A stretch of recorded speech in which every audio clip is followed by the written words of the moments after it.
Presidente del Colegio Médico de Chile. Doctor Mesa, lo saludamos muy cordialmente desde Tierra del Fuego, la isla Grande Tierra del Fuego, específicamente en la comuna Porvenir, a través de las emisoras Radio Porvenir y Radio ONA, donde en la Radio ONA nos escuchan en toda la región de Magallanes. Muy buenos días. Muy buenos días, muy buenos días, Andrés. Gracias por la invitación a conversar con Tierra del Fuego. Sí, la verdad que nosotros muy contentos y muy gustosos también. Doctor, la verdad que en Santiago la situación en los últimos días yo creo que ha sido muy complicada. Los números ayer lo decían, prácticamente el 94% de las camas ya ocupadas. ¿Se nos viene una semana muy dura, doctor?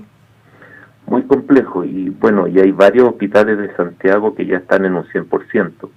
El Sotero del Río se informa que está en un 100% de ocupación, y muchos otros hospitales en un 97%, lo que en términos prácticos están totalmente ya ocupadas sus camas.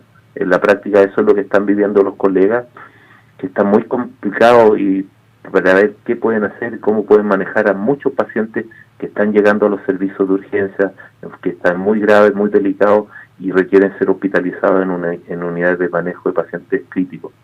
Es compleja la situación. Yo creo que hay que redoblar los esfuerzos para crear nuevas camas, pero por sobre todo ver cómo vamos a incorporar nuevo personal de salud que esté capacitado en manejar pacientes de la complejidad que estamos viendo hoy infectados por el coronavirus. Pero Santiago está en una situación crítica, no es que estemos llegando, yo creo que ya llegamos, y esa es la experiencia y la vivencia que por lo menos sienten nuestros colegas que trabajan tanto en los servicios de urgencia como en los servicios de manejo de pacientes críticos.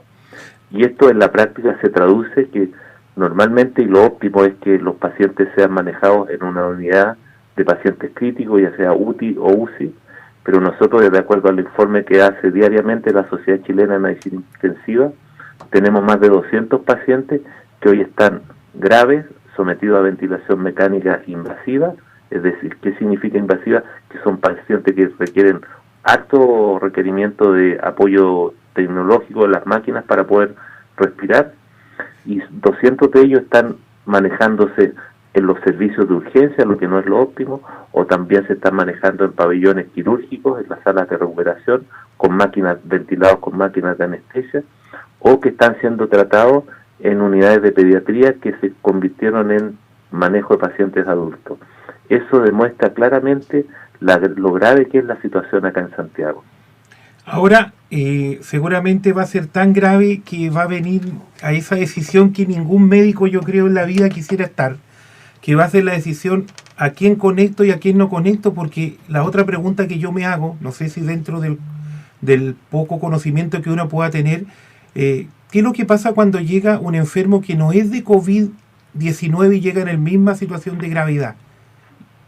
Bueno, eso es un tema porque, bueno, cada vez más el número de pacientes COVID que están ocupando las camas de manejo crítico es mucho mayor, pero las enfermedades que habitualmente son candidatas a llegar a estas unidades, como los infartos, los accidentes vasculares, las hemorragias, una serie de otras, los tránsitos, una serie de otras enfermedades, tienen que seguir llegando a los servicios de hospitalizarse en estos lugares.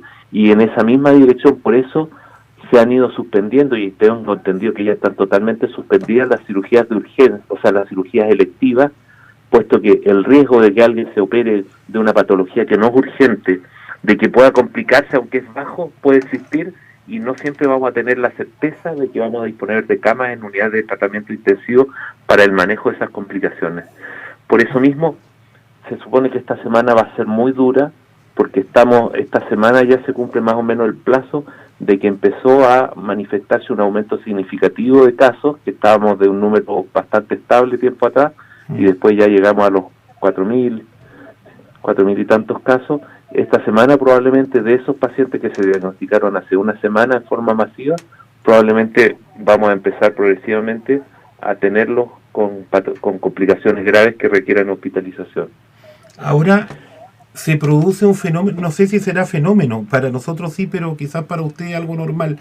Hoy día el 80% de las personas infectadas está prácticamente ya encapsulada en la región metropolitana, y me da la impresión, por lo que tenemos nosotros, que quizás en regiones como la nuestra, por ejemplo Magallanes, la situación ha ido mejorando, y esta situación seguramente va a ser esta la tónica, doctor. Seguramente se va a centralizar gran parte de esto en la región metropolitana, o dentro de quizás del conocimiento que podamos tener nosotros, o nosotros como Magallanes, por dar un ejemplo, partimos antes con la pandemia. ¿Qué pasó ahí? ¿Por qué? Es muy probable que, y ¿Ya? bueno, de hecho los colegas de allá, el doctor Sáez, siempre ha tenido la idea de que probablemente la pandemia en la región de Magallanes partió mucho antes, y por eso llegaron a un pic mucho antes.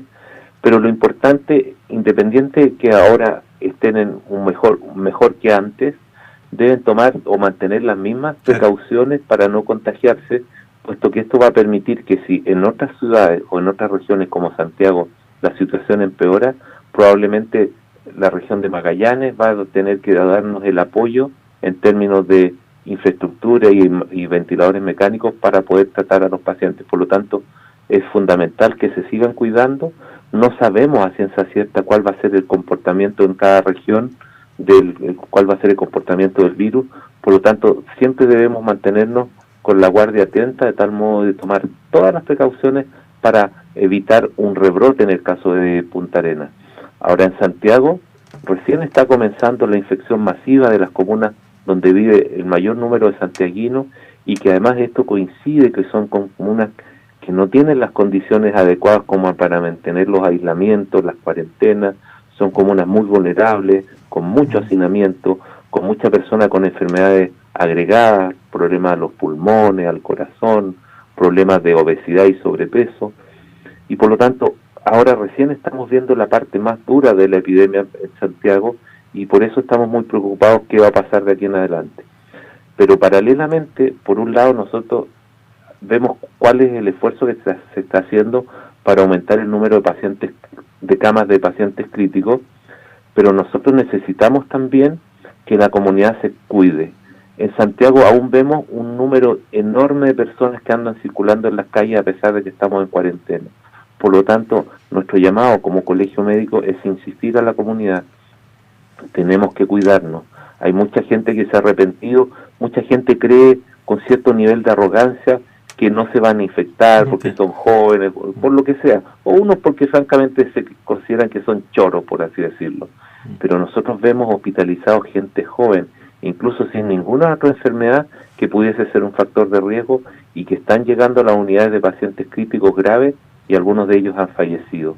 Por lo tanto, eso es un llamado a la comunidad a seguir cuidándose, y cuidándose de forma individual, y también a través de ese cuidado individual es un cuidado a sus seres queridos, un cuidado colectivo. No debemos dejar de protegernos, porque esta enfermedad es grave y probablemente va a tener consecuencias muy negativas en la salud de mucha gente, y probablemente, ojalá que no sea así, pero mucha gente va a fallecer. Y en Santiago, con respecto a lo que me preguntaba, yo creo que en este momento estamos muy cercanos, pero ojalá nunca lleguemos a la situación de la última cama, en la cual existan varios pacientes candidatos a ingresarse a un ventilador mecánico o a una UTI, y tengamos pocos cupos, que lo que nos va a impedir poder tratarlos a todos de forma adecuada, como pasó en otros países como en Italia. Claro, ahora seguramente ya comenzó el traslado a alguna otra comuna cercana, seguramente la capital, a pacientes críticos. ¿Usted tiene antecedente cuál deberán ser las comunas que la cual se trasladarían pacientes? ¿O acá esto está libre? ¿Podría ser desde Arica a Magallanes, por ejemplo, que se traslade pacientes? O sea, en este momento sabemos, bueno, ha habido un aumento importante de pacientes en Valparaíso, en la segunda región también, en Tarapacá, en Iquique, en Antofagasta, pero también en Rancagua, que era uno de los lugares donde se estaba enviando un número importante de pacientes. También está aumentando el número de pacientes que están siendo infectados en esa región. Por lo tanto, sabemos que se está trasladando a Concepción, a Rancagua. Ayer tengo entendido que hubo algunos traslados a la ciudad de Talca. Ahora, lo importante es que se cuentan con camas, pero ojalá que podamos implementar más camas dentro de las mismas ciudades donde están los enfermos, para evitar estos traslados que son tan dolorosos, tanto para los equipos de salud como para las familias. Y por eso mismo estamos pidiendo que, sobre todo, manifestemos una especial preocupación por los equipos de salud que están trabajando hoy que arriesgan sus vidas y que están trabajando con mucha sobrecarga laboral, haciendo turnos adicionales, porque el personal de salud se está agotando en términos numéricos y también en términos de salud, porque muchos de ellos se han contagiado y también muchos de ellos han estado en contacto, con lo que se define como contacto estrecho, motivo por el cual deben mantenerse en cuarentena durante 14 días. Nosotros hemos visto que hay muchos gestos de la comunidad de agradecimiento al personal de salud que está trabajando en la primera línea, pero el mejor homenaje que le podemos hacer es que nos cuidemos, puesto que hoy, por ejemplo, ayer había un colega extremadamente grave, han fallecido ya 3 funcionarios de la salud, ayer había un colega extremadamente grave, y el homenaje a ellos es justamente que nos cuidemos para que menos gente, en el fondo para que el esfuerzo que están haciendo no solo los equipos de salud, sino que muchas otras personas para permitir que nosotros podamos mantener nuestras cuarentenas, las personas que hacen el pan, las personas de los transportes, las personas de los servicios básicos, un homenaje a ellos es que todos nos cuidemos para que lo antes posible, digamos, superemos esta pandemia. Sí, ahora yo creo que lo que usted dice es muy importante. Veíamos, el otro día entrevistamos a algunos parlamentarios de Valparaíso y nos decían, bueno, con esto del 21 de mayo, la gente sigue pidiendo salvoconducto de una manera exagerada, quiere tratar de ir, no sé, a la casa de la playa, y la verdad que yo creo que el comportamiento, doctor, no sé si usted concuerda conmigo, no ha sido de los mejores por parte de la ciudadanía. Por supuesto, hay un porcentaje de la ciudadanía que ha sido muy cuidadosa y se ha cuidado. Muchos adultos mayores han renunciado a ver a sus hijos o a sus nietos durante mucho tiempo. Pero lamentablemente hay un porcentaje que lamentablemente no es tan minoritario, que no ha respetado eso, y al no respetar eso, está poniendo en riesgo a todos nosotros de contagiarnos. Y está corriendo el riesgo que justamente los hospitales lleguen al colapso, que impida en algún momento a lo mejor llegar a poder tratar a una persona que sí se cuidó o que se contagió con motivo de su trabajo, porque tenía que ir a hacer trabajo en forma obligada, porque era personal de salud. Por lo tanto, nosotros insistimos en un llamado a que todos nos cuidemos, nosotros incluso denunciar a los irresponsables que no están cumpliendo con las medidas de protección adecuadas. Y por eso cada uno de nosotros, de alguna forma, censuremos a quienes andan sin mascarilla, no acercarse a ellos. O sea, hay una serie de elementos en los cuales nosotros también podemos aislar a los irresponsables que no están preocupados por su integridad individual o por el bien colectivo de la salud de las personas. Ahora, ¿están de acuerdo como colegio médico que se reanuden prontamente las clases en el país? Yo creo que en este momento hay ciudades como Santiago que no hay ninguna condición como para empezar a discutir eso en este momento. Yo creo que en algún momento eso va a tener que reproducirse, pero en este momento estamos en una situación muy crítica desde el punto de vista asistencial, por lo tanto discutir eso no tiene ningún sentido. Y con respecto a los salvoconductos, a los pases sanitarios, yo creo que, por una parte, claro, nosotros le podemos atribuir la responsabilidad a las personas que piden permisos de más, pero en esto la autoridad también decide en dar permisos de menos, y por lo tanto la autoridad tiene que, si la comunidad no está funcionando bien, entonces nosotros como autoridad debemos restringir el número de permisos y hacer un seguimiento de aquellas personas que están pidiendo esos permisos para que la justificación en base a la cual ellos solicitan ese permiso sea real. Por lo tanto, si estamos hoy dándole permiso a todo el mundo, hay que restringir eso y asegurarnos totalmente de que las personas que piden permiso son las que realmente lo requieren. Claro, ahora en el tema, uno de los temas también complicados que ha sido polémico en un momento, bueno, creo que pasó un poco, era el uso de los ascensores, doctor, que la verdad las cosas de que, bueno, y también los servicios públicos que tienen muchos ascensores y que igual era un tema bastante riesgo, fue en su momento y seguramente ahora debe ser exactamente lo mismo, incluso es más, en algunos momentos en los edificios se rechazaba a personal que trabajaba en los hospitales por el uso de estos mismos ascensores. Eso no tiene ningún asidero científico que a los personal de salud lo rechacen, puesto que el personal de salud es el que más se cuida y tiene más conciencia de, por un lado, no contagiarse y por otro lado, no contagiar a nadie. Ahora, se supone que cuando uno entra a un ascensor y si uno cumple todas las medidas de protección, no estaría dentro de lo que nosotros llamamos un contacto estrecho. Si todo el mundo anda con mascarilla bien utilizada, no se la baja y queda la nariz expuesta, ojalá si andan con sus lentes ópticos de lejos puestos o antiparra, el riesgo de contagiarse en los pocos segundos que comparten un ascensor es cercano a cero. Por lo tanto, insistir en eso.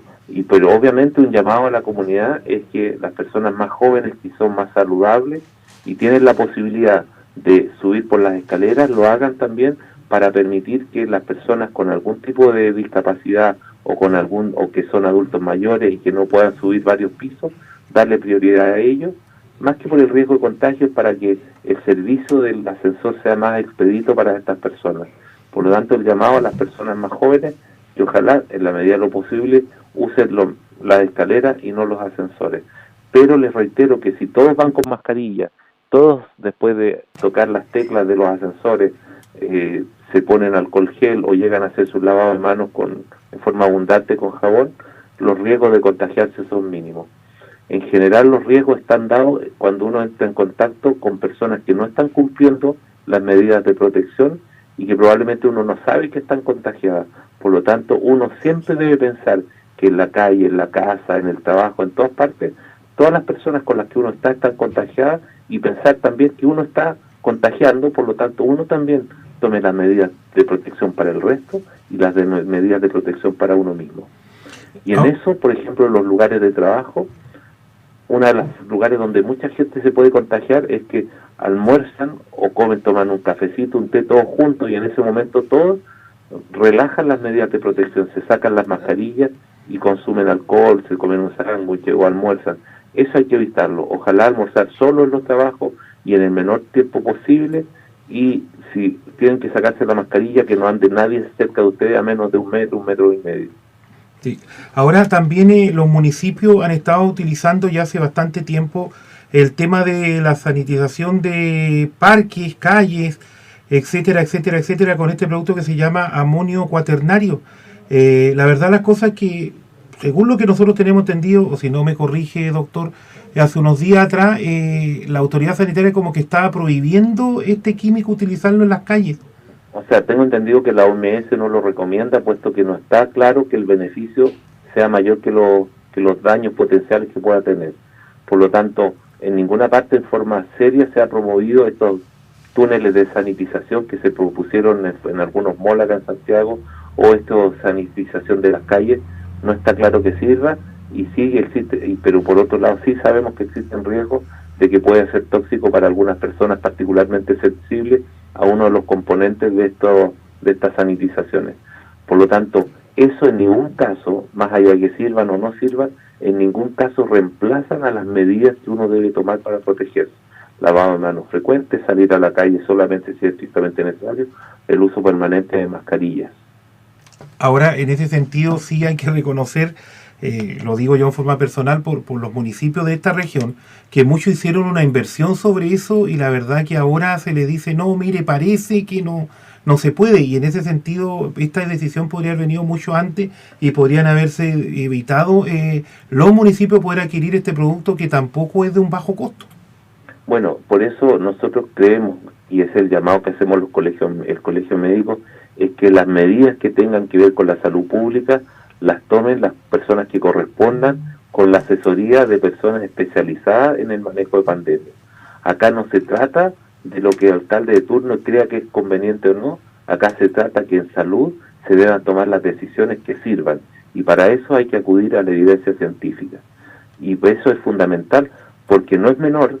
Sabemos que muchos municipios acá en Santiago gastaron mucho dinero en medidas de que probablemente no tengan ningún impacto positivo en la comunidad. Por lo tanto, hoy, donde justamente las arcas fiscales están más escuálidas, es cuando más debemos cuidar los recursos, y de tal modo que los recursos que se gasten sean en algo que realmente sirva y no confunda a la comunidad. Sí, sería muy... doctor, queremos agradecerle el contacto que hemos tenido en hora de la mañana. Ha sido muy explícito, muy claro para nosotros en sus apreciaciones, en una situación que, bueno, esta semana, como usted mismo lo dice, va a ser una situación bastante crítica, sobre todo en el centro de nuestro país. Y bueno, esperemos que también la gente pueda entender, y bueno, nosotros pasamos por la misma situación, pero no significa de que nosotros tampoco estemos prácticamente de mochipe libre en nuestra región de Magallanes, sino que tenemos que seguirnos cuidando. Así que muy agradecido el contacto. Y en eso yo creo que en lugares que tan hermosos, pero también tan aislados como ustedes, es muy importante que ojalá las personas no salgan de sus comunas y, ojo, también tener mucho cuidado, puesto que en otras ciudades como Santiago las condiciones no son las óptimas, mucha gente está volviendo, gente que estaba trabajando en Santiago está volviendo a sus comunas de origen. Ojo que cuando eso suceda, a las personas que llegan las tienen que tener en cuarentena durante 14 días para demostrar que realmente no estén enfermas y evitar contagios. Hay comunidades en la 9ª región donde llegó gente que perdió su trabajo en Santiago, volvieron a sus comunidades, claro, y estaban contagiadas, y esas personas se transformaron en un brote de contagio en el lugar donde viven, en la comunidad donde viven. Por lo tanto, ustedes sean muy cuidadosos. Si es que alguna persona tiene que volver, por ejemplo, a Porvenir, esté 14 días en cuarentena antes de viajar hacia allá, o al llegar allá esté 14 días en cuarentena. Eso es fundamental para evitar los brotes en comunidades que de alguna forma están protegidas, como es Porvenir. Claro, y lo mismo también los cordones sanitarios, porque tienen que ser respetados. En el fondo ese es el objetivo del cordón sanitario, claro, justamente eso, y ojalá que todos seamos responsables en eso, porque podemos correr el riesgo de llevar la infección, los que estamos en otras ciudades, a ciudades donde no hay casos y por lo tanto transformarse en un brote epidémico, que es un poco lo que pasó en Puerto William al comienzo de la pandemia. Muchas gracias, doctor. Un abrazo para usted, mucha fuerza, porque yo sé que la necesitan todos, no solamente los médicos, sino toda la gente que hoy día está en la primera línea de salud. Así que, doctor Patricio Mesa, un agrado haber conversado con usted y ojalá que esta semana podamos ya ir saliendo, sobre todo en la región metropolitana, que a todo el país, aunque usted no lo crea, nos tiene muy, muy preocupados. Ojalá, pues muchas gracias a todos y un saludo a todos los magallánicos.